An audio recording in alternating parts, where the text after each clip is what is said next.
voici devant la boutique de Jérôme Simon, pâtissier chocolatier.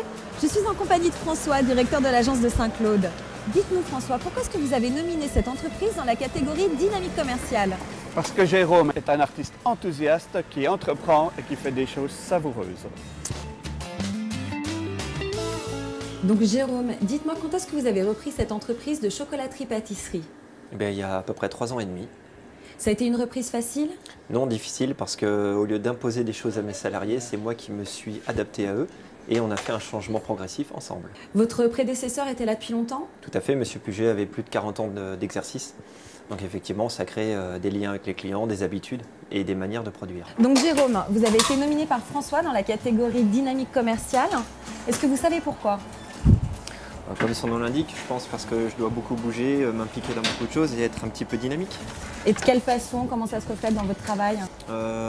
Jouer sur l'innovation, essayer de faire plein de choses, un savoir-faire à faire savoir, s'impliquer dans des vies associatives et faire bouger la ville, tant au sein de mon entreprise que pour les activités en général. Je pense que c'est intéressant pour les gens de voir qu'il y a de la pâtisserie qui est faite correctement, mais de voir aussi un petit peu l'esprit du personnage.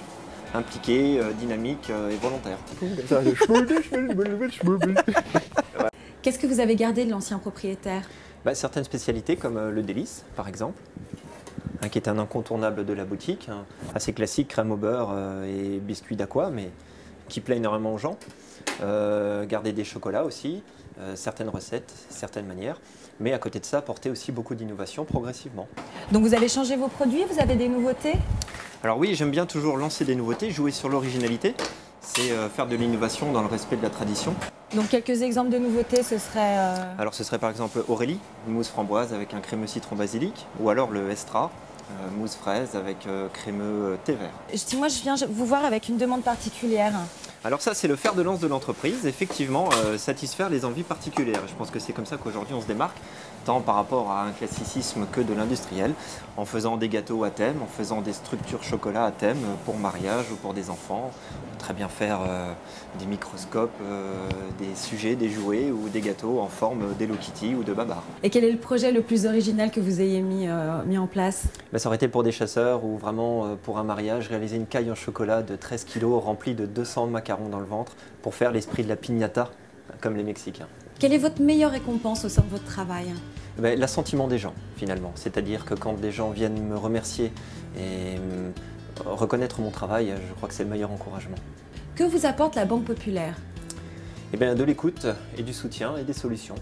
Je pense qu'avant de parler de banque, il faut surtout parler de personnages, c'est-à-dire que de mon banquier, avec qui effectivement il y a une réelle complicité. Et lorsqu'on est face à un problème et avant d'arriver sur un vrai problème, on envisage et on trouve ensemble des solutions.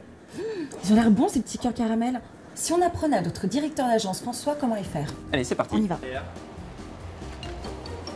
J'aurais dit que j'allais faire ça un jour du chocolat, mais c'est appétissant tout ça. Hein. Vous remplissez les petits cœurs en ayant la plaque droite. Voilà. Ah oui, là, j'en ai déjà sur les doigts.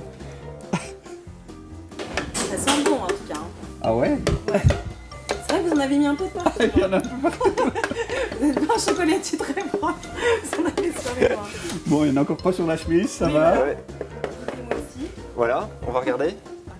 Là, ils sont remplis de chocolat. C'est-à-dire que le chocolat a cristallisé. Mais après, c'est peut-être aussi un art abstrait qui est en train de Tout à fait. Vers l'extérieur pour enlever l'excédent de chocolat. Ah, pas bien, Très bien, très bien. Bon, une future carrière en chocolaterie-pâtisserie là. Oui, c'est encore pas gagné. Hein. Le premier chocolat que je fabrique. Vous avez carrément fabriqué.